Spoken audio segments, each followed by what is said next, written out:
Broadcasting from Silicon Valley, California, this is Conversations with Jennylyn.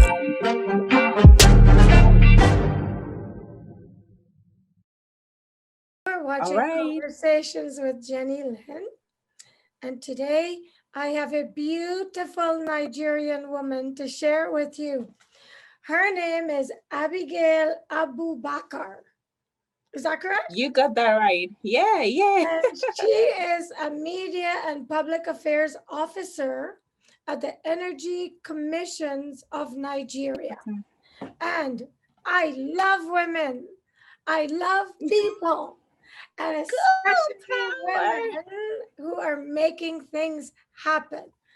I think that people who are doing wonderful things in the world need to be acknowledged.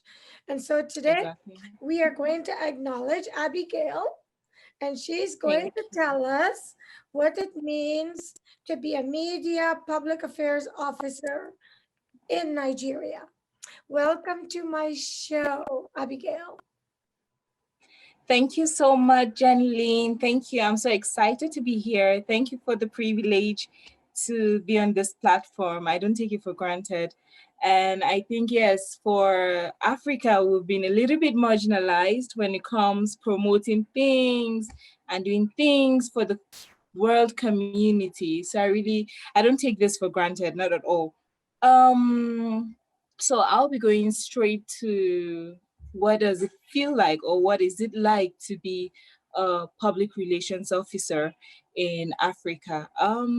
You see, the thing here is we're all about the publicity. Now, public relations is about creating an image for your organization, putting your organization out there. There are times you have organizations that are doing great work, but they do not have that great publicity. And now that is where you see things falling apart for certain organizations. And for me personally, I happen to be so passionate about what I do.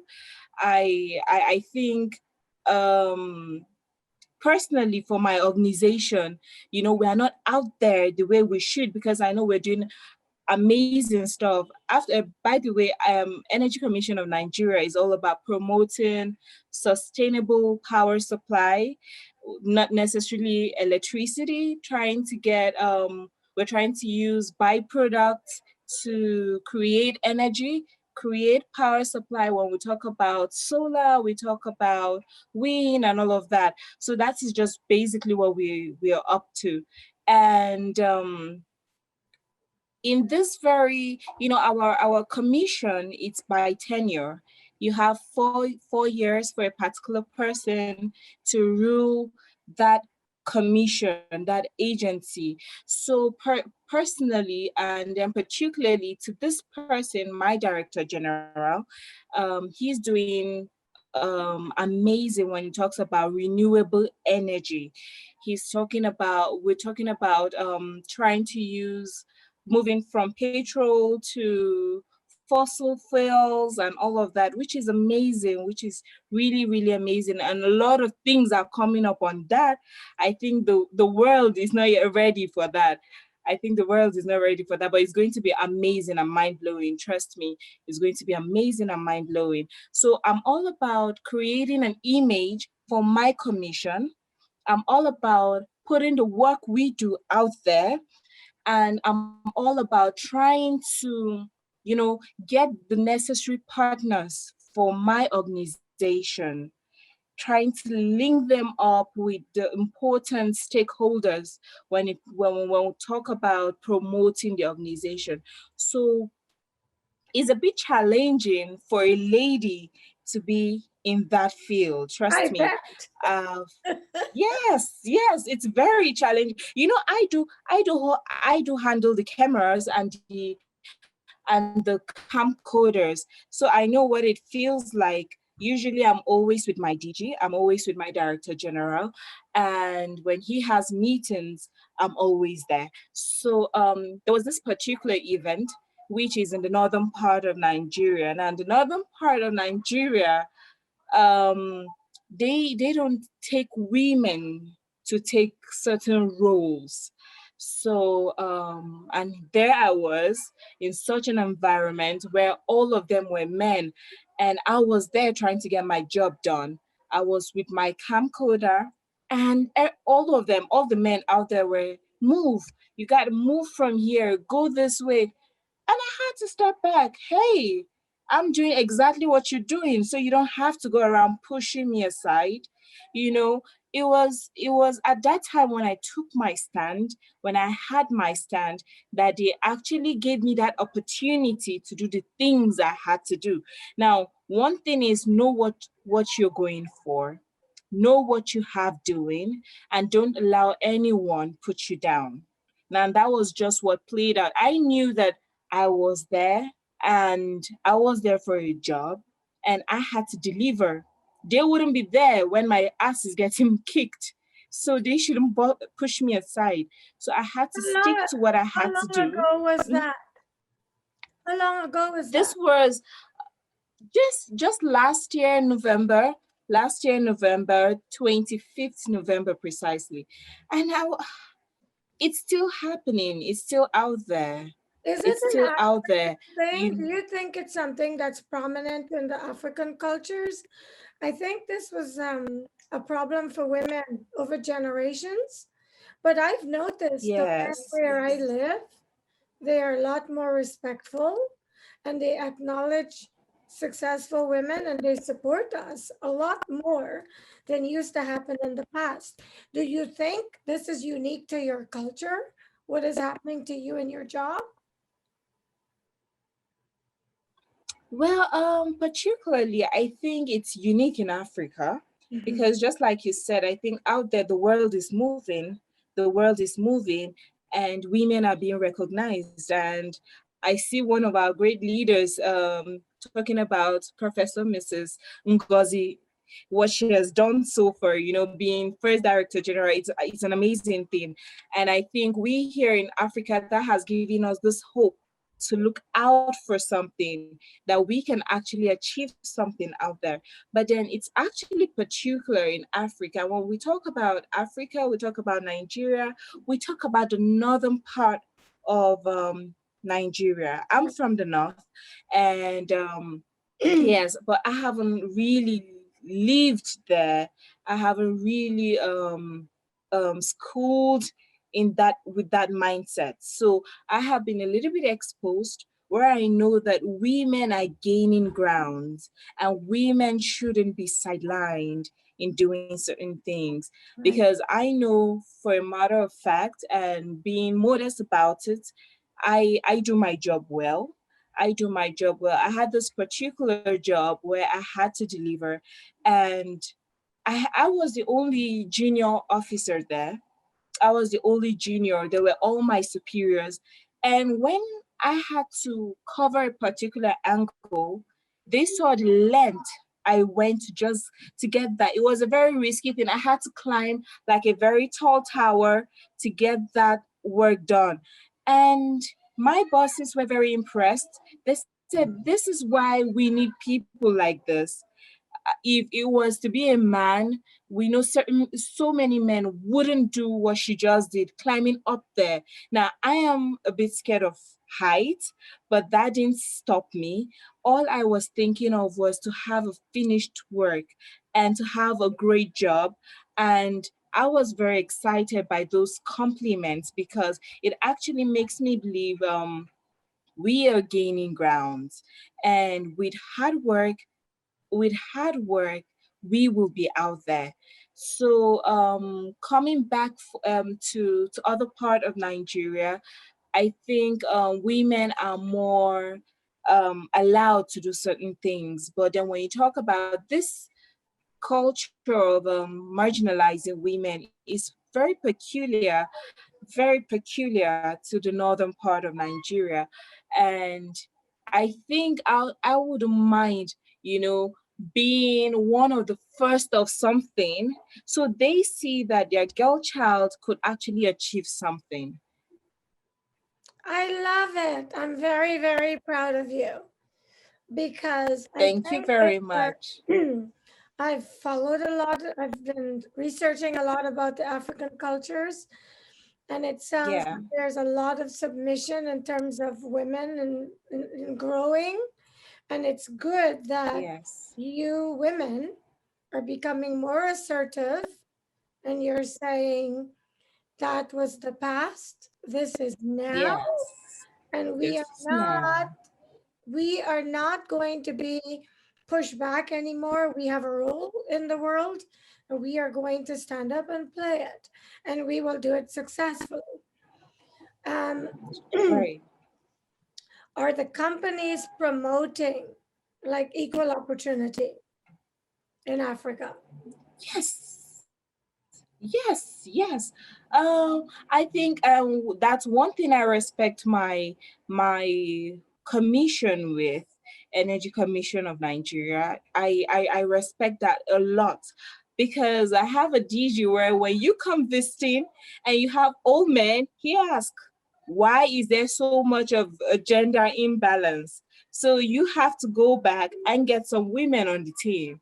Yes, he's very particular about it. He's very particular about that. He really appreciates when, when we have a meeting, he has women on the table as well, because he feels so much great ideas are right there. But then we are in a situation, we are in an environment that is trying to subdue that, which is not so great. Now we need to bring that out. You'll be amazed by what inputs women make in certain decisions. It's mind blowing, but it's all put down because the men had to do it. But now we are moving for agencies. Well, when I talk about we're moving, we're talking about agencies are moving to see that there is this bridge in this gap of sidelining women and bringing women to the fore of doing things. We talk about women taking front seats. We talk about women doing certain things, occupying certain seats, which I think is what we need as a nation. And I believe that with what I've seen so far, from my working experience and with people I work with, talking about my bosses, I think that we will achieve that in no time, Well, bridging that gap. congratulations. Yeah. Thank I you live very for the much. day when we don't see black or white or man or woman, or we're just people. I cannot wait for Exactly. the day when the world just recognizes that each of us is important. So we don't have these divisions. Because I think a Exactly. lot of them have prevented growth in the world. True. True. So it's exciting to hear that this is happening and women are being allowed to Yes. participate on certain platforms and to make a difference. Great. So Yeah. the Energy Commission is the company that provides electricity to your country. So, talking about what Energy Commission of Nigeria is all about, it's actually a parastatal under the Ministry of Science and Technology. It's like the big umbrella, where you have other things beneath, where Energy Commission of Nigeria falls in. So, we're all about outsourcing other sources of power supply. We're talking about finding solar. We are really promoting solar where you don't need to depend on one of the challenges we have in Africa is epileptic. It's zero. You can't boast of that. You can't boast of that. So I think that's one thing we're trying to, as a commission and as an agency, we're trying to see a way regular PHCN that is electricity, but where you can have power supply via solar, via biodiesels. We have a plant we grow here, which which is actually prominent here in this part of the country. Talking about sorry, trying to remember the name. What's the name again? It's a fruit. It's a plant where we grow, and okay, this very plant is used to extract oil, which can be processed to biodiesel, and this is what we are. I'll sure think of the name. I'll sure remember before I'm done with this, where we are fond of promoting. Um we're trying to process plants can be processed to biodiesels, biofuels. Now, instead of using the regular petrol, instead of using the regular fuel, you have those fuels that are gotten from plants, which are very sustainable, they do more good. You don't have to worry yourself about powered vehicles as well. I think we're really working on that. Solar powered vehicles. We're talking about how you can cook, using sunlight, lots of other sources of power aside the conventional electricity, which is one of our greatest challenge as a nation. So when we talk about ways of storing, where you have means of storage using solar, you using biofuels, this is what Energy Commission is all about. When you talk about renewable energy, when you talk about things that are considered useless to the society, but then they are very, very useful to us. That is what Energy Commission of Nigeria is trying to promote a sustainable power supply. And I think it's our project for the pan of this 4 years, where under the administration we're currently running. And I think it's a very great and amazing thing coming up. So, have Yeah. you tried the plants that you're talking about? Have you had successes with producing fuel from plants? Yes, we have. I would have been showing you a sample of that plant, and I'm trying to please. I Let me just take a rain check of this plant. Is Am I permitted to just take a moment to check? Sure. We have a farm that we purposely grow this. We purposely grow this plant, jatropha, jatropha, jatropha. That's the name of the So plant. jatropha is one of the Jatropha. things we are really gunning. Yes, jatropha, yes. So this jatropha can be processed to gain bio diesel. And these biodiesels can be used to power so many things. When you talk about generators, when you talk about vehicles and all of that. So instead of using the conventional power supply, we are using jatropha. We grow this plant, and there are also other sources of this jatropha. We have one that is common here in Africa, and we have one specific that is gotten from Malaysia. Now, all these have their specifications and they have their differences as a plant, but then they are processed and oils are gotten from them. From this oil is where we get biodiesel. So we are all about promoting power supply. We're all about promoting sustainable renewable energy. And I'm proud to say that Energy Commission of Nigeria is at the forefront of this. I think it's something the Commission as a whole is very passionate about, trying to see that we have sustainable power supply. It is really there in Africa. Well, I am happy to hear that, because earlier, or I should say later last year, I interviewed another person from Africa, and for some Yes. reason, I am blanking on the part of Africa that he's from. I'm not thinking of the name of the city, but I remember he told me they had no power supply for about 2 months because they were missing a generator or Wow. something like that. So this is amazing, and I'm really happy. What kind of timelines do you think you're looking at in Yes. the country before you're able to provide this to the consumer?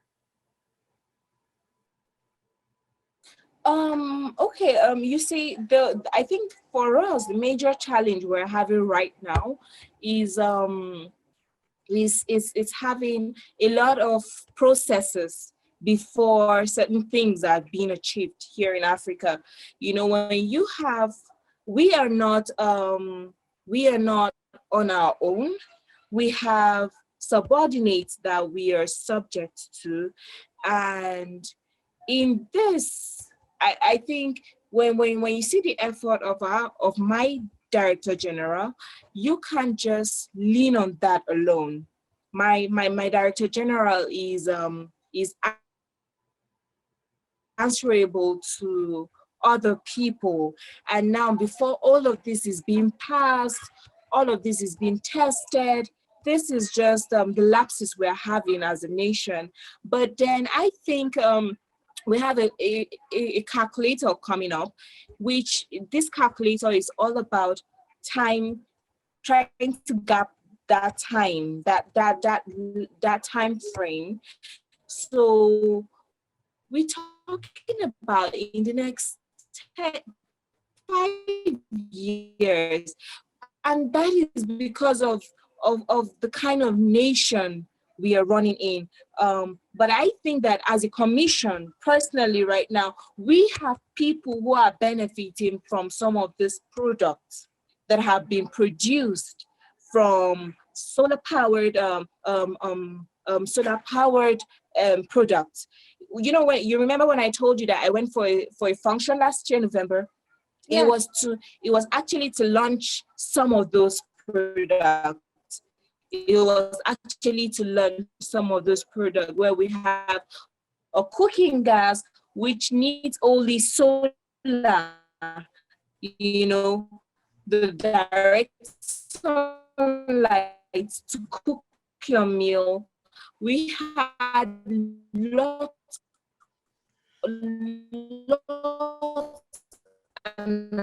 amazing. Abigail, I know you're doing such a great interview, but we have a really poor connection. So why don't we wrap this Yes. segment up and let's try again another time when hopefully you have a better reception, because you're apparently having problems tonight with your internet. And then we can talk Yes. more Yes. about these plants that you're growing All right. to provide fuel. I mean, to provide energy. I think this is so exciting that I would love to do a segment with you just about this to share with the world. So before I let you Definitely. go, any final messages for people watching this segment? Okay. Okay, I want to first of all thank you. Thank you so much. And also to encourage that you know, wherever the space you find yourself, you can actually do amazing work. I think personally I majored in mass communication, and I work in a science and technology organization. And trust me, I am getting along real good because this is something I am particularly passionate about as well. So I have been making my personal research and trying to study much more harder, you know, to try and get along with everything that is happening. So I feel whatever space you find yourself, just do great and put your best foot forward. put in your best. No environment is too alien for someone to pick up from. So I think hard work, commitment is everything. I'm so honored to be on this platform. I really appreciate you having me, Jennylyn. It's been an amazing time. I really appreciate you. Well, I appreciate you, because we live here in the United States and we hear all sorts of different stories about Africa. So it's nice, and it's a privilege for me to spend this time with you, learning more in detail about you, your culture, and your job. And I'm so sorry the internet has been messy, but I will invite you back. So I apologize for that. It's not your fault. It happens. Most definitely. It happens everywhere, even here in the US. So thank you so much, Abigail. And thank you for watching Conversations with Jennylyn. Thank you, Jenny. I am sure you enjoyed this beautiful woman as much as I did. And please continue to watch Conversations with Jennylyn. The conversation is all you need to be inspired. And I will see you next time.